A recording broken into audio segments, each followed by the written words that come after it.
Torej na vrhu Radomlje, na drugi strani Ajdovščina, ki je na zadnjem 9. mestu še brez točke v tej sezoni. To sta torej domače nogometašice, ki so takole v prvem napadu in tudi prvi udarec proti vratom ter žoga, ki je končala v mreži, torej že v prvi minuti vodilni zadetek. Gostujoča klop samo dvema igralkama, Barbara Jesenko in pa Tina Peršelj-Vanek. Tule še en udarec in še enkrat je žoga končala v mreži z razdalje, torej še drugi zadetek za domačo ekipo.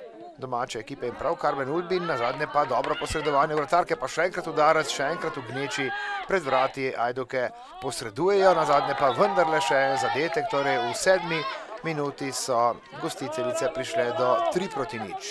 Tako odločil, da bo dal priložnost mlajši igralki, glede na to, da se igra odvija predvsem pred ajdovskimi vrati in tule še zadetek, slaba reakcija ajdovske vratarke. Po levi strani tudi tokrat dobro preigravanje, pa še ena podaja v sredino, priložnost in žoga je ponovno v mreži. Tokrat je bila uspešna igralka številko 99, tista, ki bi lahko bila nevarna, ampak Ajdovke so dobro odreagirale, potem pa takole vratnica in žoga, ki je še enkrat več končala v mreži. 0:6, tule pa še ena akcija za spremembo rezultata, podaja v sredino in žoga, ki je ponovno končala v mreži. Tokrat ponovno uspešna igralka številko 15. Takole pa še en domač napad. Poglejmo, če lahko pride tudi do zaključnega udarca. Ja, tako je, še en zadetek, 8. gol popustile, kajti iskale bodo priložnost tudi za gol razliko, ki je zagotovo pomembna v boju z ostalima ekipama na vrhu. No in tu je prvi zadetek v drugem polčasu. Ja, nobenega dvoma ni, da so domače nogometašice tudi precej bolj vešče pri podaji in tule še ena napaka v ajdovski obrambi in to je 10. domači zadetek.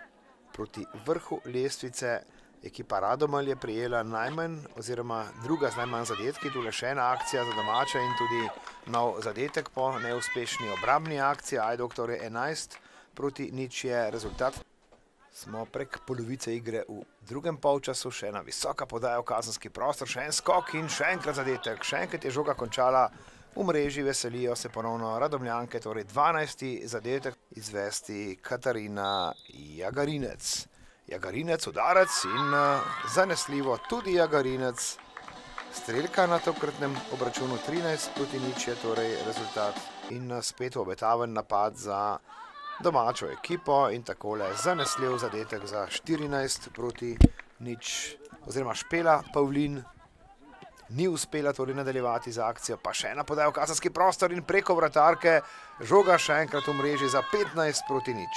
Toliko o ženski ligi v letošnjem koledarskem letu. V petek še reprezentančna tekma v Ajdovščini, popoldne med Slovenijo oziroma Ferskimi otoki, tudi takrat spletni prenos na spletni strani Nogometne zveze Slovenije. Hvala vsem skupaj za pozornost in nasvidenje.